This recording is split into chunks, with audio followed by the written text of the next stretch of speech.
Hello, everybody, and welcome out to the Dice Tower. My name is Chris Yee, I'm Wendy Yee. and today we're going to be taking a look at our top 10 anticipated games that should be for sale. Should be, I say, at, we call it Essen, or What else would you call it? the correct name of it is the Internationale Spieltage, or Spiel. Oh, Spieltage. It's odd we call it Essen, that's the name of the city. That'd be like saying, I'm going to go to Vegas? Vegas or Indianapolis to mean like the Gen Con. So, anyway, we're going to call it Essen or Spiel. We're going to name Gen Con now Indy 400. 454 maybe. All right, so we're taking a look at the games that we anticipate should be exciting and good, we hope. I don't know, is there anything that you particularly did putting your list together here? No, I'm just really excited. So I'm not going to Essen, but there's definitely going to be games that come back for me to play. So I'm still excited about what's going to be there. And as I was making my list, there were just a lot of games. There's just a ton to look through and pick through, and I couldn't put them all on my list. So there's plenty more that I think will be great games that come out. This is just what we picked. Also, we've played a lot of games that may be coming out already, but we have either reviewed them already or we've played them already and are going to review them soon. So there's also stuff that might have been on our list had this been a month ago. Right. I think that's a really fair point. For example, and I'll talk about one of them actually very shortly. Big shout out to Board Game Geek. They put together the Essen preview, so we were able to scroll through all of those games and stuff. There were a couple that looked really awesome when I was looking at the games that are available for demo and not for sale. There's one called Arabella, which has a cute picture of a kitty cat on the cover and is apparently an 18xx roll and write game. 18xx roll and write. Yeah, that plays like in an hour. So is that a lie? Huh. To be determined. I'll see if maybe I can demo it or something over there. But we're here to talk about games that you can purchase. Yes. Allegedly. Shipping issues and stuff notwithstanding. That's fair. There was a little bit of that at Gen Con. Yes. I'm sure it'll happen again. So I think I kind of structured mine where the games closer to my number 10, I kind of know the least about. And then the games close to my number 1, I feel like I kind of know more. And I think that I'm more likely to guarantee to like them. Okay, interesting. All right. So I shall kick it off. Kick it like it's hot. All right. Drop here we it go. like it's hot? Kick it like it's hot. Yeah. Yeah. Snoop Diggity Dog said that back in the 90s. All right. My number 10. You ready for this? Oh, I'm ready. All right. My number 10 is a music-themed game called Festival. Really excited about it. I'm not familiar with this company, Okay. GDM, but the designer, Eloy Pujudas, has worked on Zoom in Barcelona, which is a blue-orange game, family weight kind of a game, and a couple of other blue-orange publications. And so I don't know much about his designs that much, but I do know that blue-orange makes a lot of good, approachable games. So I'm hoping that this one, with his cool music festival theme, I hope that he takes a lot of those designing chops that he has and makes something with a really unique, neat theme like this, managing crowds going from stage to stage at a music festival. Now, there's not a lot of pictures or anything of the board, so ha ha ha. This sounds like Come Together. That and Come Together is one of those that would have been on this list, but we played it and reviewed it already. We did. But you're right, that same music theme, I really like that, the music festival kind of a theme. So I promise that many of our picks do have component pictures. This one has a picture of a stage, though. Hey, people are components in concerts. People are components. That's what Wendy thinks of you. Dehumanizing. All right, so that's my number 10. Festival, don't know much about it, but very excited to check it out. Awesome. Well, speaking of blue-orange, my number 10 is a blue-orange game, and this is Gummyland. So this is super cute. I'm so happy. Look at that cover. That makes me so happy. So this is a kids game. This is for 6+. Our daughter's turning 7 this month, so I don't know if this is going to be a little bit too young for her, especially because she's quite an advanced gamer for her age versus a typical kid that doesn't play a lot of board games. Right, yeah. I mean, next year we're going to be teaching her Lacerdas. Yes. Vinos. No, so I'm excited about this because it's super cute. It's adorable. I think she'll like it. The components look very little kiddish, but I think they're still cute. And basically, what I understand of this is that you are trying to catch all the gummies. Kind of like Pokemon. You're trying to catch them all. But you're luring them with fruit. Gummies. Ooh. You're trying to lure them with fruit, so I'm not sure how that is. If you're like, hey, little gummy candy, come hop in my van. I've got fruit for you. but we'll see what happens. I think it's going to be cute. I think our daughter will like it. I anticipate so. I expect that I'll like it. I like Blue Orange as a company. So yeah, we both kind of mentioned I like their design philosophy and stuff. This looks charming. I think it does. All right. So speaking of Blue Orange, my number 9 is a Blue Orange game. It is called Disc Cover. This is more music. This is more music, actually. Yeah. Chris's list is brought to you by music. Okay, so here's the thing. There's a lot of music-themed games. Many of which are like sing something or listen to something. This is one of the listen to a piece of music and then assign which album cover you think that track would belong to. Once again, no component pictures, so boom, some album covers. Picked album covers. All Are these your favorite album covers? No. I just picked a wide swath of stuff. Okay, a variety. But this is a party game. There's a lot of different companies making this listen to music and pick something kind of based off of the apples to apples style or whatever. Yeah, I was definitely thinking apples to apples when you were talking about this. Yeah, it's I think it's that trust I have with Blue Orange. They tend to make better stuff than other companies. There's similar ideas, but they just kind of execute it better. So I'm curious. I like party games. I like them plenty. I like music. So kind of mixing this together, I have no idea, but I'm really looking forward to it. Apples to apples music. Using Apple iTunes. Apple Records. Is iTunes still a thing? You got the Beatles on there. It's not. It's like iMusic now, isn't it? I don't care anything. Things. I don't have an iPod anymore. It's so outdated. All right, let's... Yeah, where's your iPod Shuffle? I haven't seen that in quite a year. Actually, they have waterproof shuffles now. You can swim with waterproof headphones, your waterproof shuffle on your swimsuit, and then you can do laps. I learned this recently. I used to swim laps. Not that I'm a swimmer, but I used to swim laps. Isn't living in the future just wild? I wish that I could listen to my audiobook while I swam. So there you go. That's not important. Let's talk about my number 9 because I'm excited about this. Okay, my number 9 is Ecosystem Coral Reef. I have not played the regular Ecosystem game, and I kind of know nothing about it. But Coral Reef sounds really interesting. So basically what you're going to be doing is you're going to be laying out cards in a grid, and somehow you're supposed to make the best ecosystem. So I think certain cards eat other cards or are supposed to be next to other cards because they work together and they're symbiotic. Learning in a game. Yeah, science-y stuff. It just sounds really interesting. And living here in South Florida, I learned more about coral in the last year and a half than I've ever known about coral. I was like, it grows in the ocean. Yeah, and it's pink. I thought coral was a plant. Yeah. I'm a moron. No, I learned some cool stuff about like how but like trucks and stuff will be completely scrubbed and they'll be dumped in the ocean. Old tanks from like battles and wars. Mm-hmm. They'll like rip all the paint off of it. They'll clean all the oil. Anything that could like mess up the ocean, they take off of it and they throw it in the bottom of the ocean to help make coral. Where's the tank cards? Where's the ye old battleships? There's just stupid like whales and turtles. Yeah. There's not a lot of information on those cards. There's like one symbol in the corner. So I'm curious what the game is, but I do like the art. I think it looks really neat. I think it looks cool. I think it's a cool theme. Yeah, we'll see how it goes. All right. So going to my number 8, one of the things I'm going to say before I list off my game here, you'll notice that a lot of these picks so far have been kind of very young age focused, and that's because I'm going into this mindset. I've never been to Essen before. I'm very excited to be there, and I've heard from one Dan Hughes. I hate to give him credit, but one of the things he said that really stuck with me one time was that Essen is a great place to go for kids games because they're not always widely available really outside of Essen. So there's a lot of kids games that I'm excited about checking out. My number 8 is one that I do hope gets very wide distribution because it's kind of a follow-up. It's more, it's another game in this line. This game is called Flashpoint Zombie Kids. Flashback Zombie Kids. Flashpoint is the firefighting game. That's not what this is. Kids firefighting. That would be a cool game. Yeah.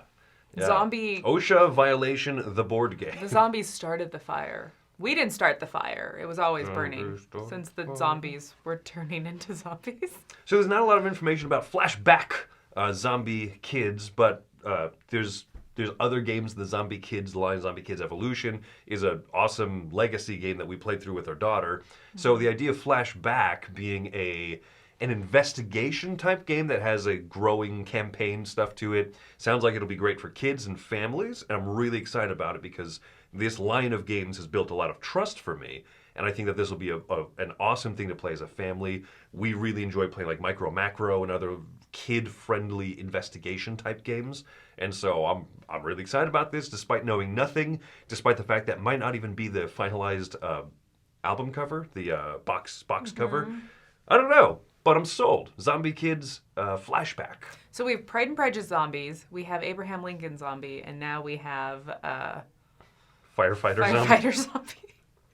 Abraham Lincoln was a vampire hunter. Thank you very much. Get the facts straight. I clearly have not watched that movie. All right, my number 8 is Mech a Dream. This is super cute looking. Oh, I'm super excited about this. This is another Blue Orange game, so I guess we're also brought to you by Blue Orange and zombies.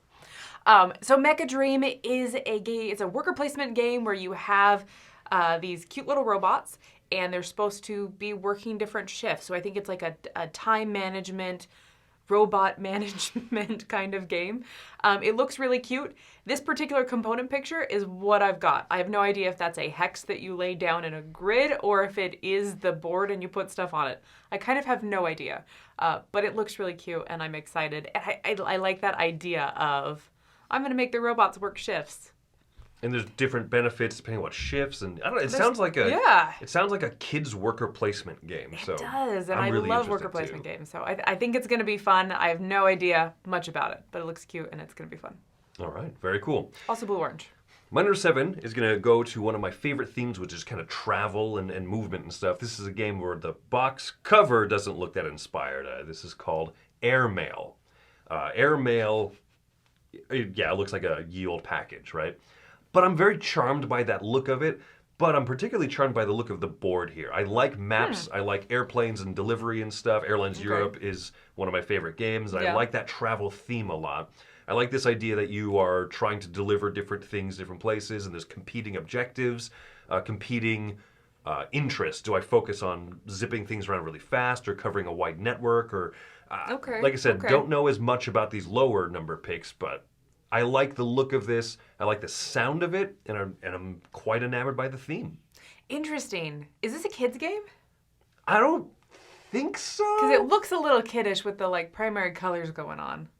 It could be a family weight game. Family weight game. I would expect this to be a family weight game. Okay. Yeah, I'm not expecting this to be like a cutthroat, business management. Cut the opponent's legs from underneath them. 18XX. Sure. The roll and ride. Right. Yeah. This is, but I mean, it looks really charming. So whether it's family weight or maybe a little bit past that level, I'm here for it. I'm excited about it. Okay. I dig it. All right, my number 7, I gotta scroll my list. My number 7 is Rise. Oh my God. I forgot about this cover. It's a weird cover, right? So I can't tell if the people are dying inside because the work is so terrible and their souls are going up, or if they're being sucked into the factory and they're like, ha ha ha ha ha, we're stealing your soul. They're ghosts. Ooh. No, so Rise, this is an industrial revolution game that has a lot of tracks in it, and I like tracks, so that's why I picked this.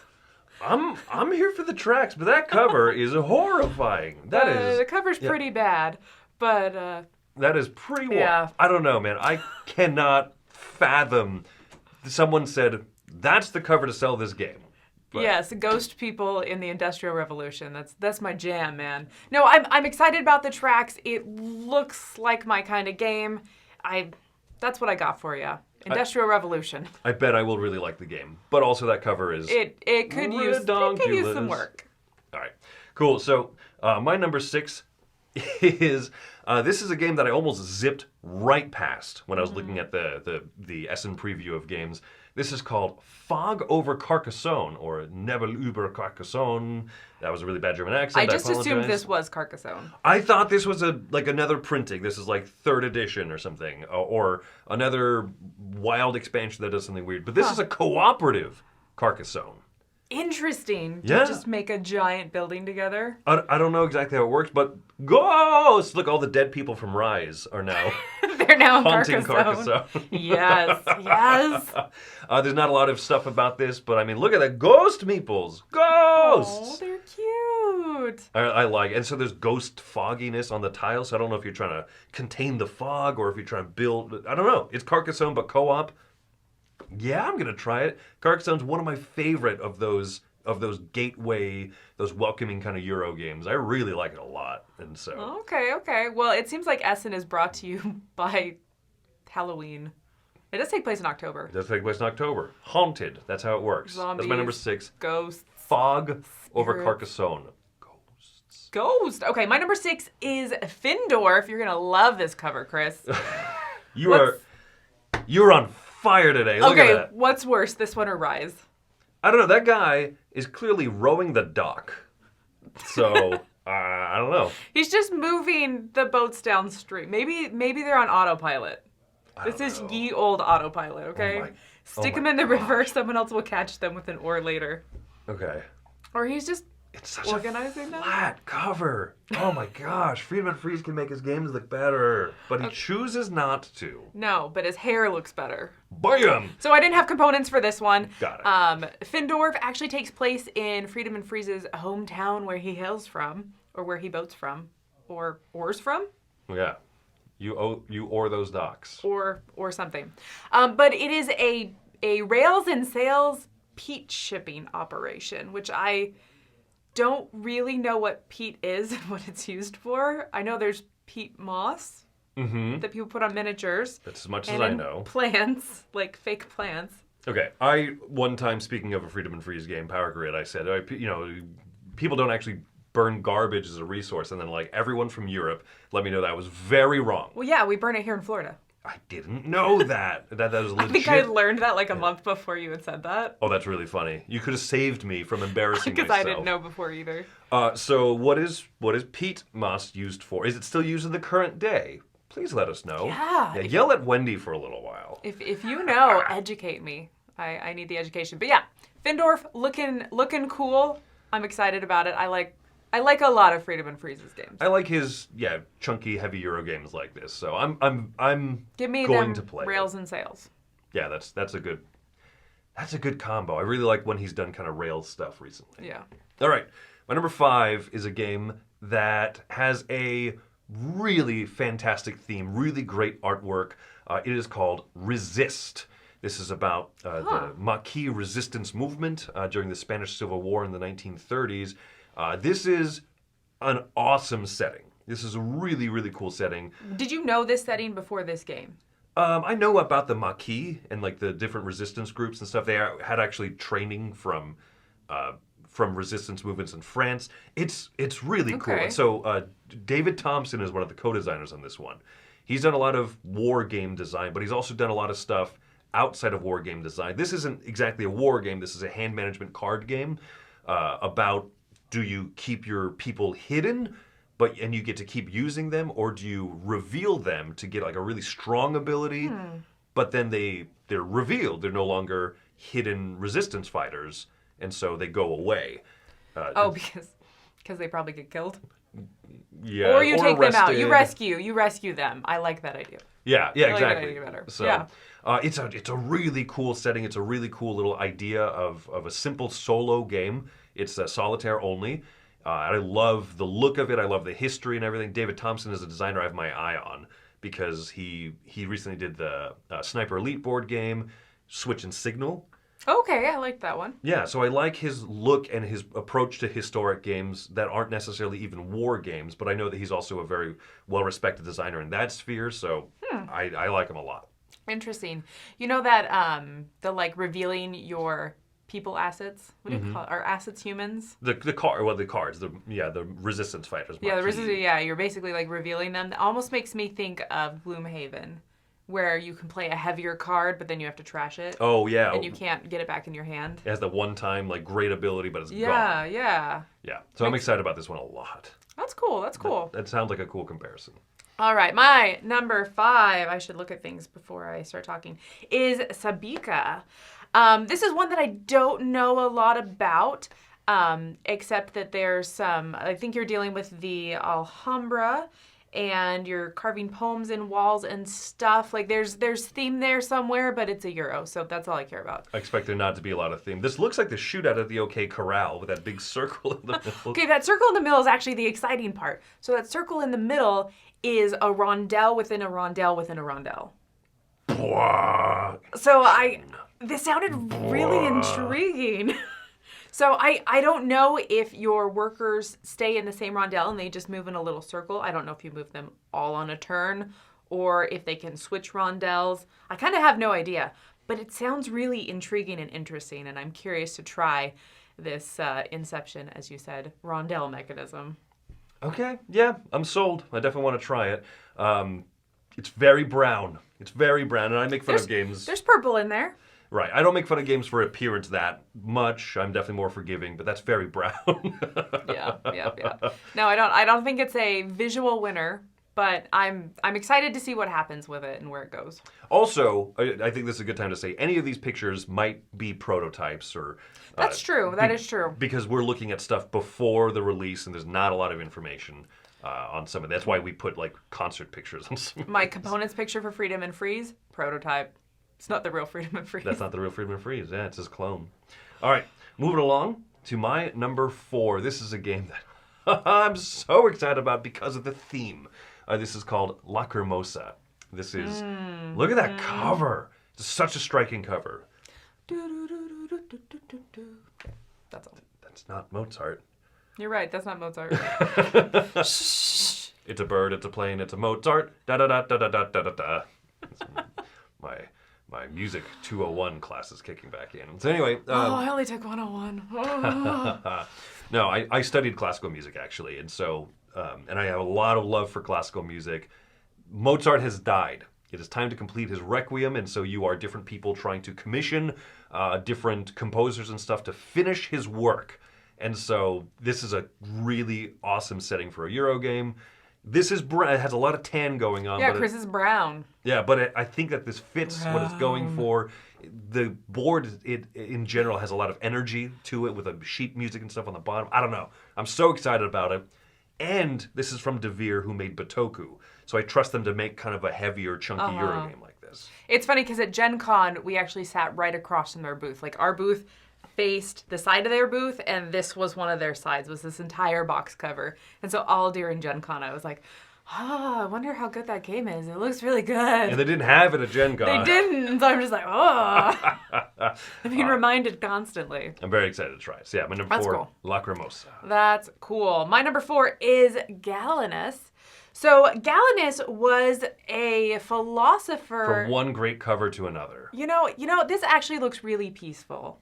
Okay, so it's this medical theme. So he was a philosopher in Rome, but he also did like surgeon, and he did like medical research stuff. So he's like Dr. Oz. He's like a scholar, right? I'm not keeping Chris around anymore. Okay, so I'm excited about this because the theme. It's weird because it's also a Euro game, and it looks nice and Euro-y, and it has all that beige and brown that I really was hoping for. There's some tracks going on. But the theme is what I found interesting. I don't know about Galenus. I'm curious to research about him. But just, this looks like you're doing research and you're working on patients in Rome, and I'm not sure all the details of it, but there's tracks, and there's brown, and I like the cover. Theme, surgery tracks. I think that cover looks. I think it's getting across what is meant to, and so yeah, I like the look of this. It's tranquil. Yeah. It's a medicine mixing bowl. Mm-hmm. Or guacamole. Yeah. That's what I'd use it for. After hours. Yes. This is a bedpan / blender. Ew. That's disgusting. All right. Number 3. Let's change subjects here. Number 3 is an Uwe Rosenberg game. This is a 2-player one coming out from Spielworks, Oranienburger Kanal. Ooh, let me try to say it. Go for it. Oranienburger Canal. Mm-hmm. I did it. Look at that cover. Ah! Oh yeah, you made fun of me.